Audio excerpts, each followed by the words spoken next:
Yahweh tiwala. Okay?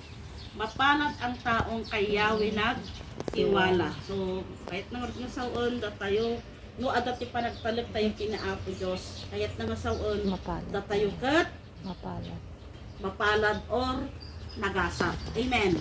Kahit nga saon nagasat tayo, ada je parabor ti apo, wino je pabor ti apo, adda kada tayo. Although sa atin ho may mga bagay na ating harap ngayon, pero sabi mapalad ang taong nagtitiwala kay Yahweh.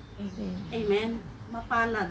So kahit nga sa nagasat, hanya na swerte. Iba kasi yung maswerte at saka yung mapalad. Dapat blessed or mapalad. Amen. Magkaiba po yung maswerte at mapalad. Kasi kung swerte, kanyan lang gawa lang sa mundo. Kung pagag is swertehan lang yan, DJ. Kung kumbaga express